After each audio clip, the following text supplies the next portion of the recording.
Et puis parlons-en, aujourd'hui consacré à l'affaire Epstein, au système Epstein, un système décortiqué dans une enquête fleuve du magazine Society. Une des co-autrices de cette enquête, Emmanuelle Andréani, et le rédacteur en chef de Society, Pierre Buisson, sont avec nous.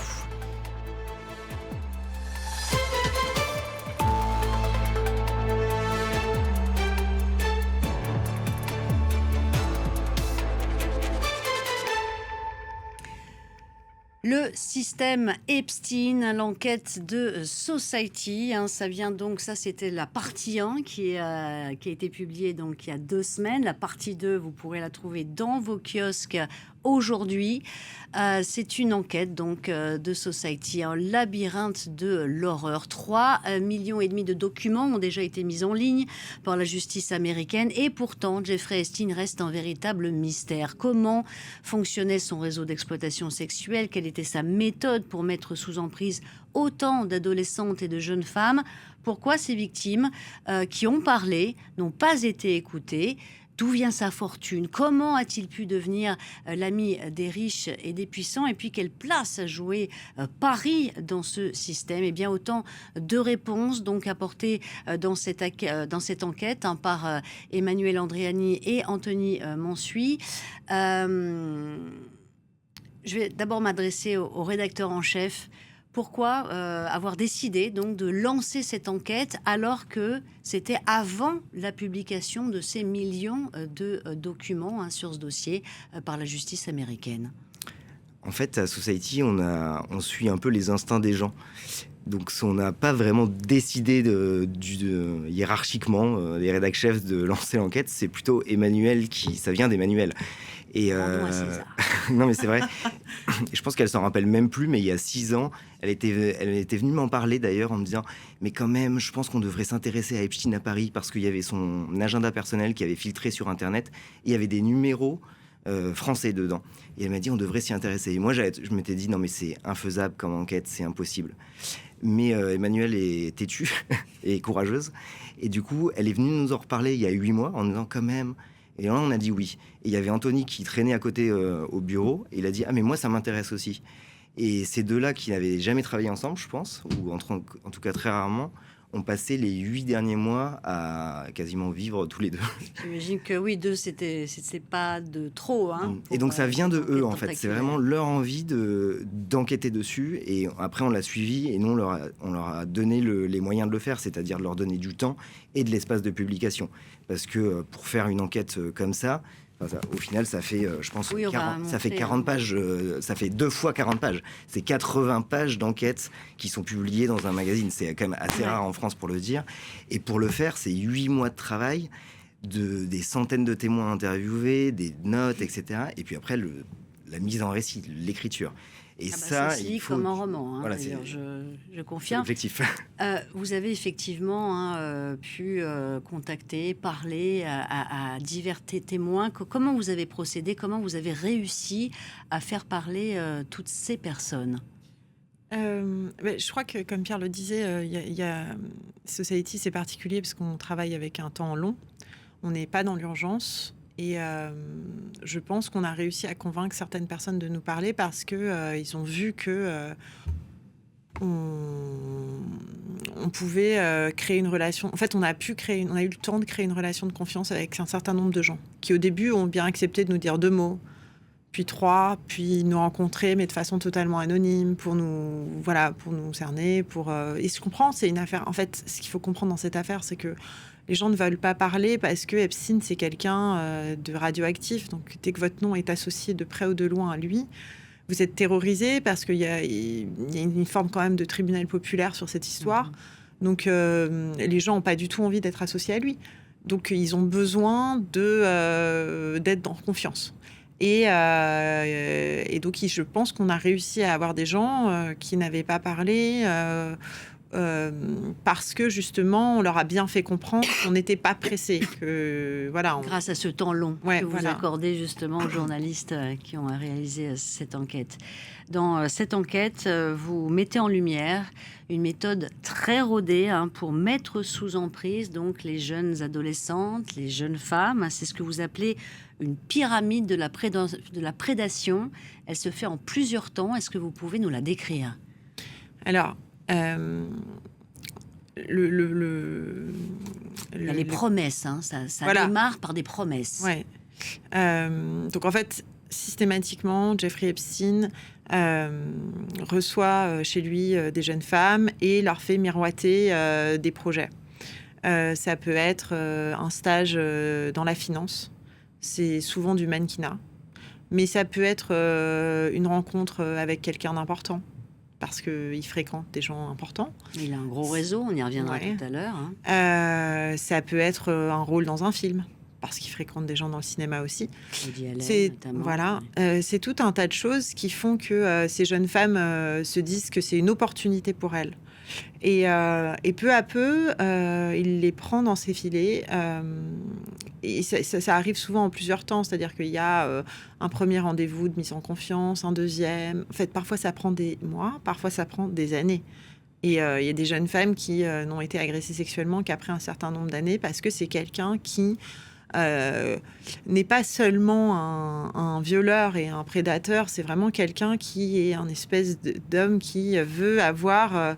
une espèce d'homme qui veut avoir des gens sous son emprise, un marionnettiste en fait, et qui se délecte de la façon dont lui-même réussit à attirer des gens. Donc il y a ça c'est le premier niveau. Il peut prendre son temps parce que vous expliquez d'ailleurs que les viols n'arrivent pas tout de suite. Exactement. Ça peut démarrer par des massages qui n'ont rien de sexuel pour mettre en confiance, hein, justement. Et toujours très normalisé avec la présence de femmes aux côtés des jeunes filles qui sont souvent un peu plus âgées ou un peu plus expérimentées, qui les mettent en confiance et donnent le sentiment à ces femmes que ce qui se passe est normal.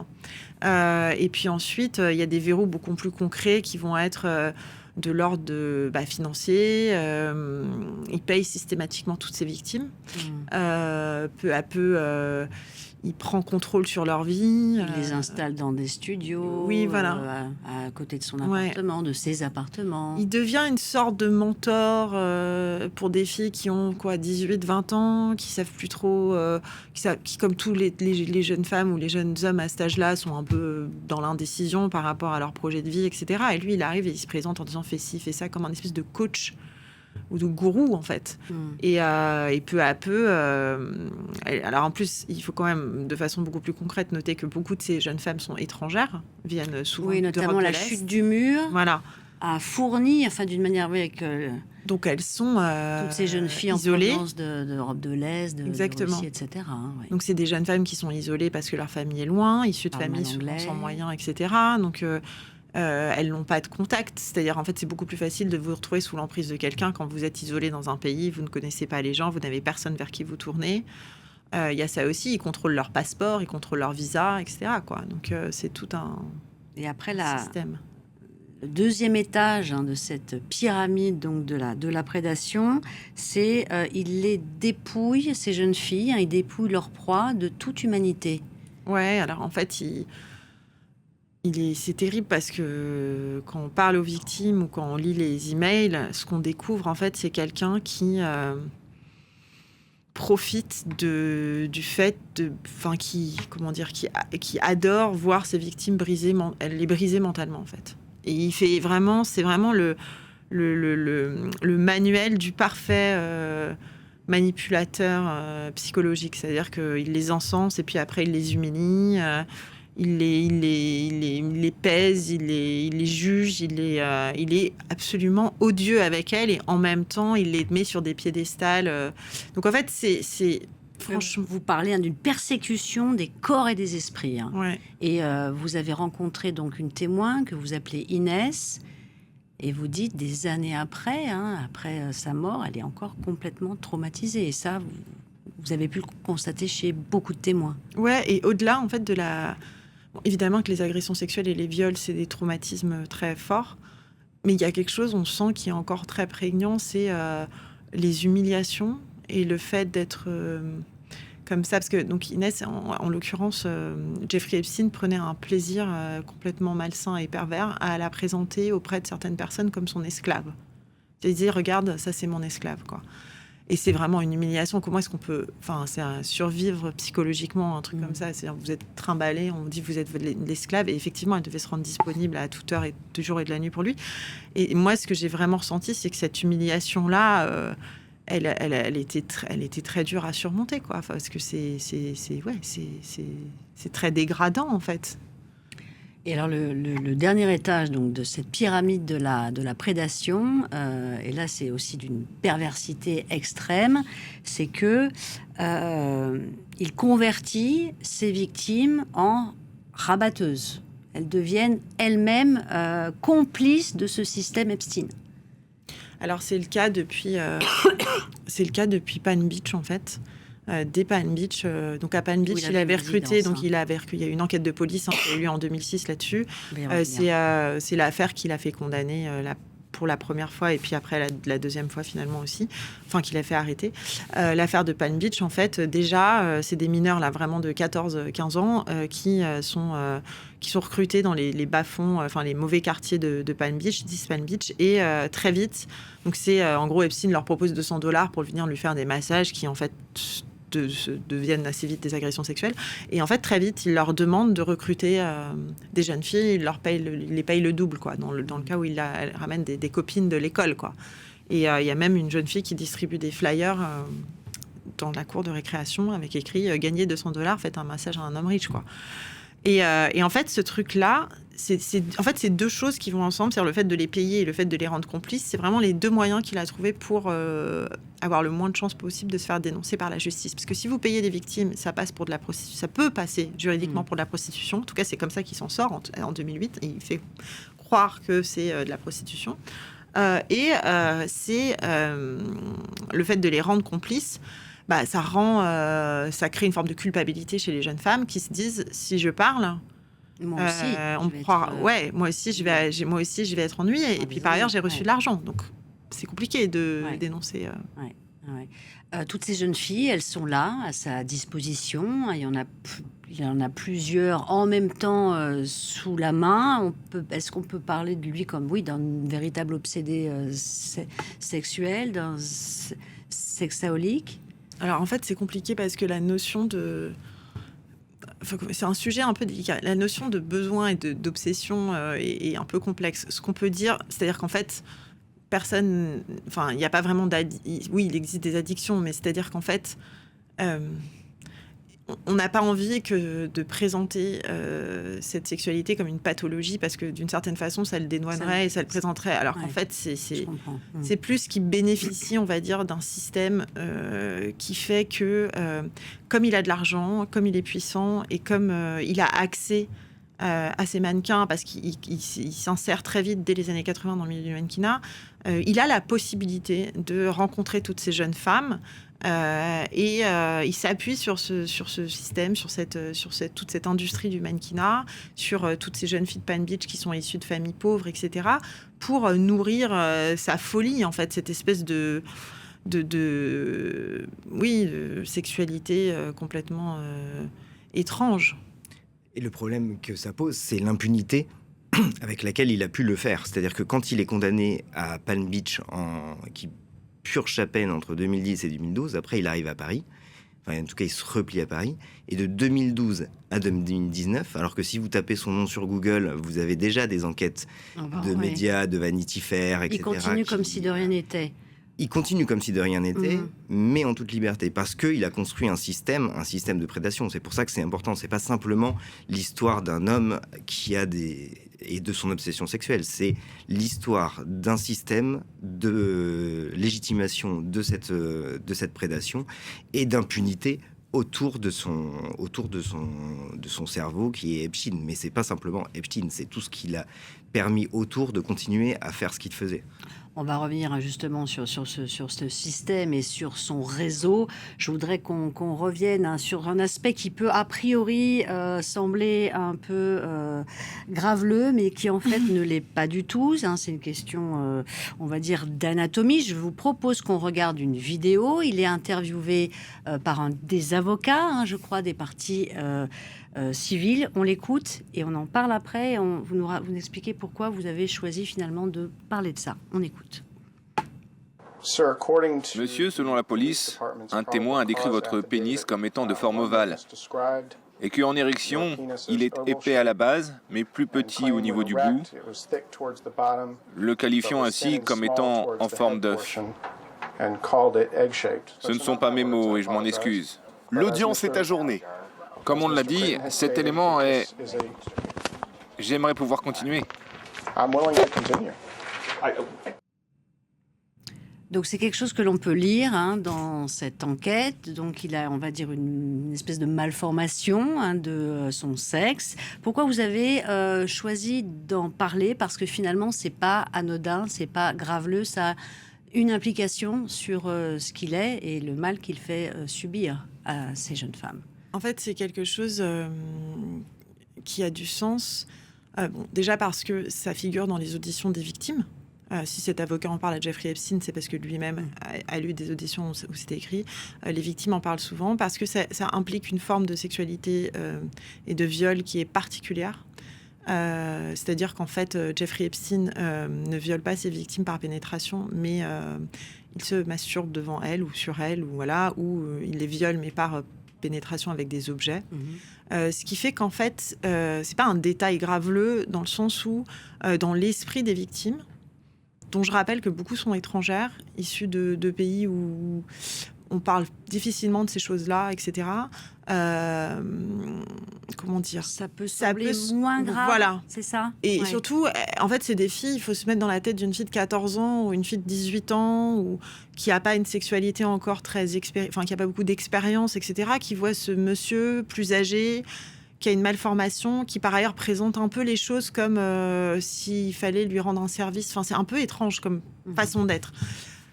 Les agressions ne ressemblent pas à des agressions telles qu'on les imagine ou telles que l'imaginaire collectif, la culture a pu les montrer dans les films, dans les livres, etc. Et donc là, il y a quelque chose de... Je pense que c'est très insidieux. Ça fait que ces jeunes filles le dénoncent pas aussi pour ça, je pense, parce que dans leur esprit, c'est compliqué de se dire que c'est un viol. Et donc, c'est pour ça qu'on voulait en parler aussi. C'est parce que, déjà, quand vous étudiez ce dossier pendant 8 mois, c'est-à-dire à la fois la même scène de viol revient en permanence. Il n'y a jamais de variante.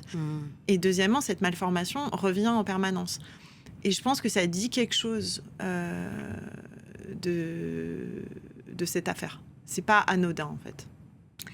Dans votre enquête, évidemment, ce système Epstein, il a bénéficié de plein de complicités.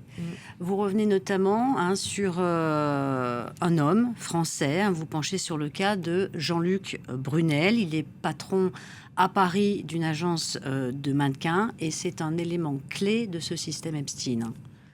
Alors, oui.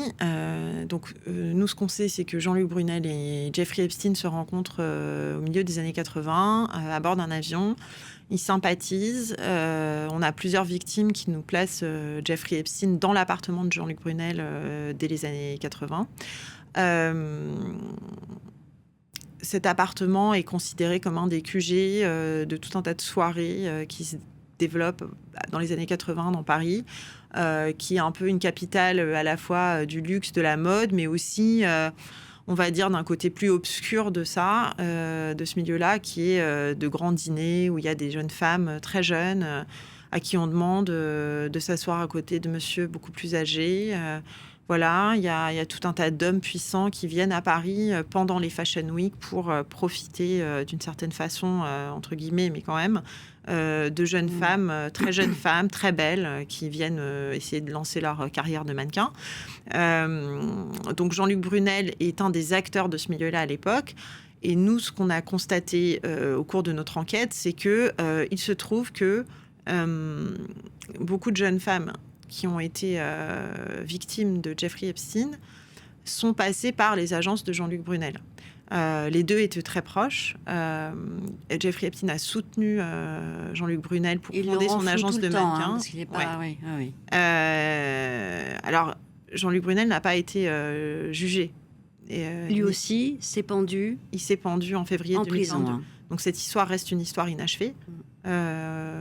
Mais c'est vrai que ce que notre enquête a permis de démontrer, c'est que voilà, comme je disais, il y a beaucoup de victimes. Il avait carrément fondé une agence aux États-Unis qui servait à fournir. Alors, il a fondé dans les années 2000. Il avait déjà une agence, mais qu'il a renommée MC2, MC Squared, MC au carré, quoi. Et qui en fait était une référence à l'équation d'Einstein, E égale MC2, avec le E qui disparaissait parce qu'il ne fallait pas qu'Epstein apparaisse dans l'équation.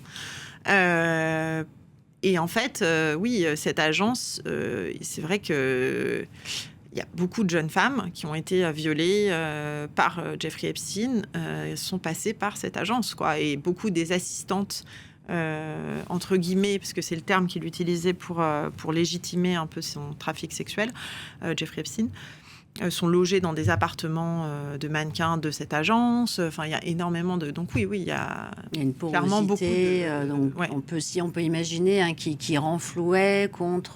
voilà, tu me fournis des filles. C'est ce qu'a dit une employée de l'agence lors de son audition à la justice américaine. Oui, en effet que... Et ça donne une apparence de légalité à ce trafic sexuel parce que ça permet de faire venir notamment des jeunes filles de l'Est aux États-Unis avec un visa pour venir travailler pour cette agence de mannequins. Et finalement, elles sont rabattues vers Epstein. Et d'ailleurs, il y a une scène de l'enquête dans la partie 2 de Society où l'une des filles qui est amenée chez Epstein à Paris repousse une tentative d'agression, se retrouve dans le bureau d'Epstein, lui demande de reprendre son passeport parce qu'elle a laissé son passeport en rentrant. Il la conduit dans le bureau, il l'ouvre et elle voit des dizaines de passeports dans le bureau. Et elle est toujours aujourd'hui glacée par cette image. Parce que voilà, il y a un vernis de légalité et c'est ce qui permet notamment le volume des agressions sexuelles derrière. Alors l'autre complice, il y en a d'autres, c'est évidemment Ghislaine Maxwell, cette héritière donc de son père était donc le magnat de la presse et cette héritière éduquée dans les meilleures écoles britanniques aux États-Unis, etc. Donc rencontre Epstein et ça colle entre eux, alors qu'Epstein, lui, il est plutôt d'une extraction modeste, enfant de Coney Island, de Brooklyn. Comment définiriez-vous cette relation entre les deux? C'est la seule, finalement, qui reste pendant des années. Oui. C'est une relation qui est très intrigante, effectivement, parce qu'ils ne viennent pas du tout du même milieu social, comme vous l'avez dit. En fait, Epstein, il a vraiment une soif de réussite incroyable. C'est quelqu'un qui n'a pas de diplôme universitaire, mais qui est assez brillant, notamment en mathématiques, et qui réussit, en fait, de fil en aiguille... comme dans un espèce de mélange entre le film, entre le talentueux Monsieur Ripley et l'histoire de Bernard Madoff, à gravir les échelons les uns après les autres d'une banque, puis à devenir gestionnaire d'investissement, à mettre la main sur la fortune de diverses personnes et à se bâtir une fortune. Et quand il rencontre Ghislaine Maxwell, il est déjà bien avancé dans ce parcours. Il a à peu près 15 millions de dollars quand même, ce qui n'est pas rien. Il en aura beaucoup plus plus tard, mais... il commence à être introduit un peu... En fait, son truc, c'est de vouloir être adoubé par des gens... haut placé, plein de cercles un peu mondains, etc. Et donc, il a déjà commencé. Ghislaine Maxwell, ça va vraiment être sa porte d'entrée dans un monde hyper select. Parce que Ghislaine Maxwell, c'est une famille extrêmement renommée en Angleterre, avec en plus son père a une personnalité un peu sulfureuse, mais elle a été à Oxford avec le prince Andrew, ils connaissent les Clinton, enfin, ils connaissent des gens qui sont quand même d'un niveau tout autre que Epstein. Et ce qui se passe aussi, c'est qu'elle rencontre Epstein après la mort de son père. Son père est mort dans des circonstances assez nébuleuses sur son yacht en 90. Il meurt en laissant énormément de dettes. On découvre qu'il est moins riche qu'on le pensait. Et en fait, Epstein est déjà riche et va être une sorte de bouée de sauvetage c'est elle qui dit ça, pour Ghislaine Maxwell, qui va... le prendre sous son aile, etc., à ce moment très difficile de sa vie, psychologiquement et financièrement. Et aussi, tous les deux, ils vont mettre au point un système extrêmement bien rodé, que vos témoins, justement, ont pu décrire aussi. Oui, c'est-à-dire qu'en fait, c'est pas possible de refaire l'histoire, mais il n'y a pas vraiment de système Epstein sans Ghislaine Maxwell. Enfin, il aurait peut-être trouvé quelqu'un d'autre, mais c'est vrai que c'est quand même elle qui lui fournit aussi, qui l'aide à recruter des jeunes filles, qui crée ce système de double face où en fait elle se présente parce que c'est quelqu'un de très bien éduqué, de très sympathique, de très marrant. Enfin, c'est une personne vraiment charmante. Et donc, on a quand même des scènes où elle approche des jeunes filles de 13-14 ans dans des camps d'été avec son petit chien, elle les laisse le caresser, et puis Epstein arrive derrière, un peu l'air de rien, et puis elle joue vraiment le rôle de... rabatteuse. Ouais, de rabatteuse, mais pas du tout de façon ouverte, c'est-à-dire très, très subtile. Et c'est, encore une fois, c'est elle aussi qui... peut mettre, on appelle ça le grooming, mais qui peut mettre des années et des années à convaincre une jeune femme... à se lier d'amitié avec elle, à prendre tout ça sous son aile et tout, avant qu'elle subisse une agression sexuelle de la part de Jeffrey Epstein. C'est très particulier. Sommet de la pyramide, c'est ce que Anthony et Emmanuel montrent, c'est qu'elle est le sommet de la pyramide et qu'après, ce système se reproduit tout au long de la pyramide. En dessous d'elle, il y a les assistantes, les premières assistantes qui vont faire la même chose, qui vont recruter d'autres jeunes femmes et qui, du coup, sont évidemment des victimes, mais deviennent coupables puisqu'elles recrutent d'autres et elles ne peuvent pas dénoncer. De cette pyramide. Elles ne peuvent pas dénoncer parce qu'elles sont elles-mêmes, elles se sentent partie du système, donc elles ne peuvent pas parler à l'extérieur. Et c'est ça la perversité qui est très bien montrée par Emmanuel et Anthony, c'est la perversité du système d'Epstein. Et c'est vrai que Ghislaine et Maxwell est au sommet de ça. Elle est aujourd'hui derrière les barreaux. Va-t-elle parler ? Je sais pas... je crois que sa stratégie, si j'ai bien compris ces derniers temps, c'était d'en faire un peu beaucoup sur les Clinton pour faire plaisir à la majorité au pouvoir aux États-Unis. D'ailleurs, on voit que dans les files, les derniers documents qui sont sortis, il y a énormément de choses sur les Clinton. En fait, le camp démocrate veut s'en prendre à Trump et le camp Trump veut s'en prendre à Clinton. Donc voilà, parce qu'ils sont tous les deux côtoyé Jeffrey Epstein. Donc Ghislaine Maxwell est un peu prise dans cette guerre politique, etc. On sait pas je sais pas si elle parle un jour, il y aura beaucoup de révélations. C'est une affaire, je pense, qui n'a pas fini, qui n'a pas dit son dernier mot. On n'en a pas fini avec cette affaire. C'est-à-dire qu'il y a Ghislaine Maxwell. Il y a des millions de documents qui vont encore être mis à jour. Voilà, il y a encore exactement, vous l'avez bien dit, il y a 2 millions de documents qui restent, plus de 2 millions de documents qui restent non dévoilés par la justice américaine. Et Ghislaine Maxwell, qui sait énormément de choses et qui n'a pas parlé. Il y a d'autres témoins aussi. Il y a d'autres témoins. Il y a ce fameux fantôme. Moi, j'ignorais totalement l'existence. Vous en parlez. Qui est-il et quelle place occupait-il dans ce système ?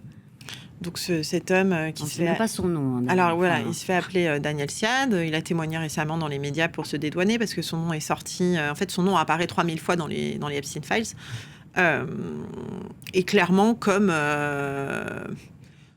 je sais pas comment dire, comme rabatteur présumé. Bon, il n'a pas été mis en examen encore, donc voilà, les précautions d'usage sont nécessaires. Mais clairement, il y a quelque chose, c'est-à-dire qu'en fait, pour vous donner un exemple, donc cet homme est scout de mannequins. Scout, c'est une profession, en fait, il recrute des mannequins, il chasse des nouveaux visages pour les agences. C'est une profession qui existe. Il dit que c'est lui qui a découvert, par exemple... Oui, il dit que Claudia Schiffer. Dans une boîte à on ne sait pas, j'en doute un peu. Il a des tendances mythomanes, ce garçon, apparemment. Je sais pas. En tout cas, il raconte beaucoup de choses. Pour vous donner un exemple de sa relation avec Jeffrey Epstein, c'est-à-dire que Jeffrey Epstein est condamné en 2008. Il va en prison et pendant la journée... il va en prison, il a une espèce de régime de semi-liberté vraiment très, très facile à supporter. Puis il est assigné à domicile. Quand il est assigné à domicile, il considère que c'est fini, en fait, pour lui, parce qu'en fait, l'assignation à domicile est très tranquille, quoi, d'ailleurs. Bon. Et en fait, il écrit un de ses premiers messages pour Daniel Siad. Il lui dit « I'm home and free, je suis à la maison et libre. Qu'est-ce que tu as pour moi ?» Alors, c'est-à-dire qu'aujourd'hui, Daniel Siad nous explique partout sur les plateaux télé qu'il ne savait pas ce que les jeunes femmes devenaient une fois qu'elles étaient présentées à Jeffrey Epstein et qu'il pensait qu'il était patron d'agence de mannequins. c'est quand même un peu étrange comme contexte de mail de dire je suis à la maison et libre, qu'est-ce que tu as pour moi? C'est pas je suis à la maison et libre, je vais pouvoir reprendre les affaires, je voudrais refaire tourner l'agence et je cherche des nouveaux visages. C'est qu'est-ce que tu as pour moi? Enfin, c'est quand même. Donc déjà il y a ça qui est quand même. Ça laisse peu ça laisse peu de doute. Moi, Et sa réponse. Voilà. Et sa réponse c'est I found many. J'en ai trouvé plein. Bon, voilà. Et donc on a comme ça des centaines de messages email dans lesquels, en gros, cet homme envoie des profils de jeunes femmes. Donc ça peut être leur taille, leur âge, leur poids, leurs photos. Jeffrey Epstein répond ouais, bof, montre-moi le corps entier. Enfin, c'est vraiment un catalogue, en fait. C'est ce type donne un catalogue de jeunes femmes. Et c'est sans ambiguïté sur leur relation, finalement. Est-ce qu'il va être inquiété par la justice? Je pense qu'il va être inquiété par la justice. Parce que pour l'instant, il est libre. Oui, il va devoir donner des explications. Enfin, ça, c'est pas... Il le sait. Hein, voilà. Il a dit qu'il se tenait à disposition de la justice. On va voir. Mais oui, non, il n'y a pas vraiment d'ambiguïté sur le fait que... Enfin, il n'y a pas vraiment d'ambiguïté. En tout cas, nous, on a de très bonnes raisons de penser. Pour divers... On a plusieurs éléments qui tendent à démontrer que cet homme a joué un rôle actif dans le trafic sexuel de Jeffrey Epstein. Je voudrais qu'on parle du majordome. Ça, c'est aussi un des scoops de votre enquête. Il est resté 20 ans au service de Epstein, à Paris, donc, dans cet appartement que vous décrivez au début de votre article. Il dit ne jamais avoir rien vu, et vous le croyez? Alors, presque. Non, mais c'est un sujet un peu... Ça dit beaucoup de choses. Qu'est-ce que ça dit? Ça parle d'un système quand même qui était très cloisonné. En fait, il y a plusieurs choses. Ce qu'il faut comprendre aussi avec cette affaire, et c'est aussi pour ça que l'enquête française a mis beaucoup de temps à se mettre en route, etc., c'est que Jeffrey Epstein a toujours été associé à de la pédocriminalité, c'est-à-dire des agressions sexuelles sur mineurs, parce qu'il y a eu l'affaire de Palm Beach et il y a eu tout un tas de victimes mineures, notamment aux États-Unis, sans doute des victimes étrangères aussi. Mais après sa condamnation en 2008, il fait très attention à essayer de recruter principalement, en tout cas selon nos informations, selon celle de l'avocat américain qui représente 200 victimes, plutôt des jeunes filles majeures. Et en fait, par ailleurs, c'est une histoire qui fait qu'il y a énormément de fantasmes, on va dire, autour de la personnalité de Jeffrey Epstein, parce qu'il fréquentait Bill Clinton et Bill Gates et le prince Andrew, etc. Donc, et qu'il était en même temps un prédateur sexuel notoire. Donc, il y a tout un tas de... On s'imagine beaucoup de choses autour de lui. Donc, ce qu'il faut comprendre, c'est que le majordome, quand il dit qu'il n'a rien vu, je pense que ce qu'il veut dire, c'est qu'il n'a rien vu de tous les fantasmes et de toutes les exagérations qu'il y a pu y avoir sur l'affaire Epstein. Oui, parce que ce qui est très intéressant, c'est qu'il témoigne, il dit... Il n'est pas prêteur, en fait, Epstein. Hein. Ouais. Il est très, très exclusif, lui, en réalité. Il l'a vu s'énerver parce que Jeffrey Epstein... parce que certains des amis de Jeffrey Epstein avaient pensé pouvoir profiter des jeunes filles, des jeunes femmes qui étaient dans son giron. Après ce qu'il dit. Oui et non. C'est-à-dire que ce qu'on sait, c'est que y a la victime la plus connue qui s'est malheureusement suicidée il y a un peu plus d'1 an, Virginia Roberts Giuffre, qui a été recrutée par Ghislaine Maxwell en 2000 à Mar-a-Lago, dans le golfe de Trump, qui, elle, a affirmé avoir été... en tout cas, elle a été présentée par Jeffrey Epstein au prince Andrew. Elle a affirmé avoir été violée par le prince Andrew à l'âge de 17 ans et avoir été... et elle affirme que Jeffrey Epstein lui a demandé de faire des faveurs sexuelles à certains de ses amis, notamment des profs d'université. On sait aussi que il y a d'autres personnalités qui auraient demandé de temps en temps à Jeffrey Epstein de pouvoir sortir ou aller à un rendez-vous avec une jeune femme, etc. Ce que nous dit donc ce truc-là, ça existe. Après, ce qu'on essaye d'expliquer, c'est que quand on voit le volume de victimes, c'est quand même quelque chose d'assez hallucinant. C'est un volume de prédation quand même vraiment très très élevé. L'essentiel, aussi hallucinant que ça puisse paraître, et c'est ça qui est dingue en fait quand on découvre cette affaire et quand on parle aux victimes, c'est qu'en fait ces femmes vous expliquent qu'elles étaient quand même là pour 99% du temps pour bénéficier à Jeffrey Epstein, pas à ses amis. Il est arrivé qu'il propose, à des amis, à des connaissances, Mais il n'a pas... C'est-à-dire qu'on imagine quelqu'un qui trafique des jeunes femmes, des centaines de jeunes femmes à des hommes puissants. Ça a existé. Mais ce qui est vraiment dingue, c'est que c'est vraiment principalement pour lui. Le majordome, par ailleurs, quand il dit qu'il n'a rien vu, c'est-à-dire que lui, il dit aussi ça parce que... il est inquiet, et qu'en fait, il dit qu'il n'a rien vu, il dit qu'il n'a pas vu de viol.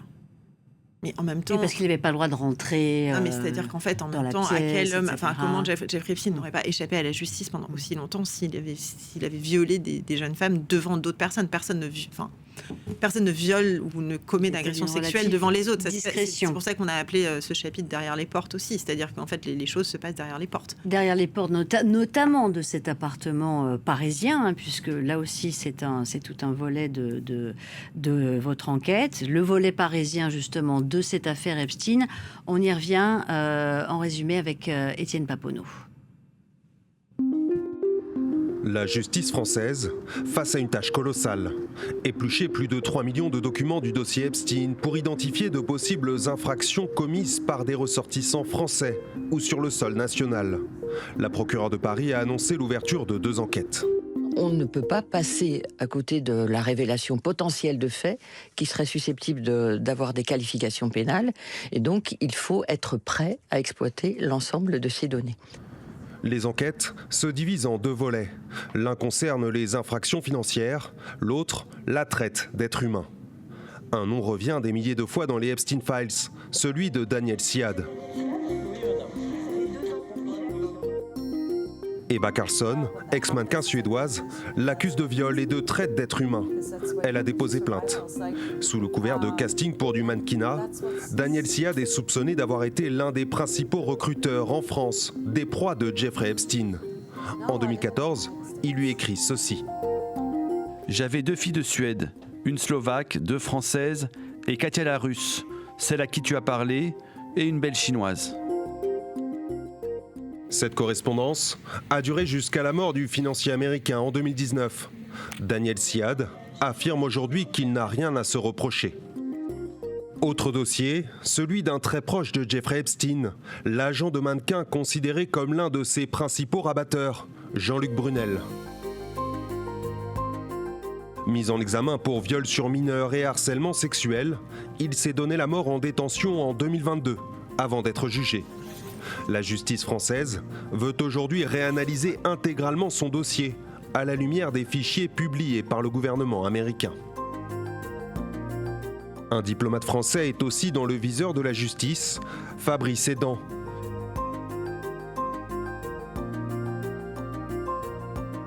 En poste aux Nations Unies au début des années 2010, il aurait transmis à Jeffrey Epstein des documents internes de l'ONU. Les faits qui sont allégués sont d'une très grande gravité. J'ai fait ce que chacun aurait fait à ma place, saisi le procureur de la République, lancé une enquête administrative pour concourir au travail de la justice, ainsi qu'une procédure disciplinaire le concernant. Fabrice Edan a par ailleurs été visé par une enquête du FBI aux États-Unis, soupçonné d'avoir consulté des sites pédopornographiques. L'intéressé dément. Le nom du chef d'orchestre, Frédéric Chasselin, apparaît lui aussi à de multiples reprises dans la correspondance de Jeffrey Epstein. J'ai trouvé une fille formidable pour ton prochain séjour à Paris. Étudiante en philosophie, 21 ans. Le chef d'orchestre assure n'avoir vu en lui qu'un mécène. Une plainte pour harcèlement sexuel de 2016 est en cours d'analyse par le parquet. En parallèle, l'enquête sur le volet financier de l'affaire continue. La justice étudie notamment les liens financiers entre Jeffrey Epstein, Jack Lang et sa fille Caroline.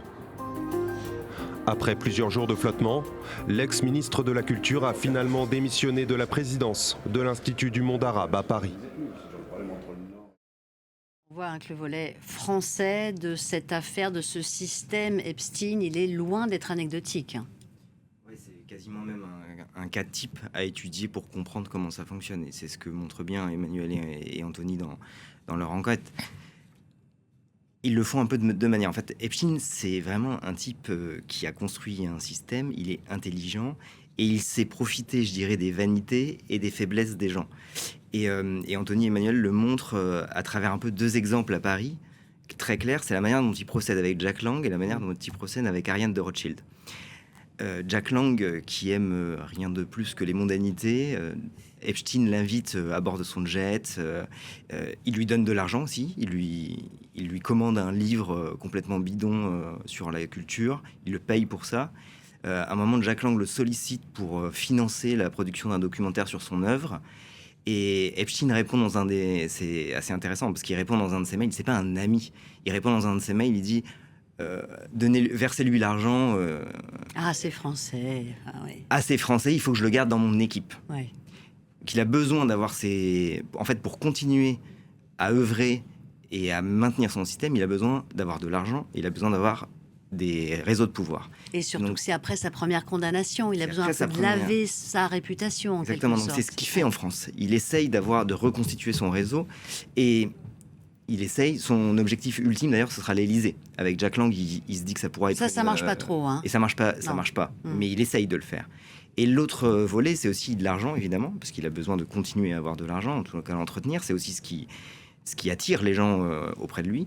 Et sur Ariane de Rothschild, c'est vraiment très détaillé dans l'enquête, parce que c'est très complexe la manière dont il va réussir à la mettre sous emprise. Il va jouer comme un joueur d'échecs avec plusieurs pièces. Il va avancer. Elle veut prendre la tête de la banque, entreprise familiale. C'est une pièce à rapporter.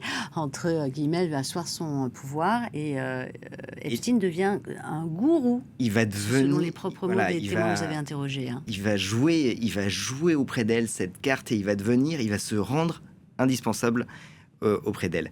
Et il va, au début, quand il la rencontre pour la première fois, il lui envoie un mail complètement alambiqué pour essayer de se donner un vernis intellectuel pour la séduire. Elle comprend pas trop, mais il y a d'autres personnes, des adjudants en fait de Epstein, qui vont dire non mais ce mec est quand même vraiment, tu sais, aux États-Unis tout le monde se bat pour le voir, etc. Et du coup elle va quand même un peu tomber dans ce premier filet, et après il va la grignoter.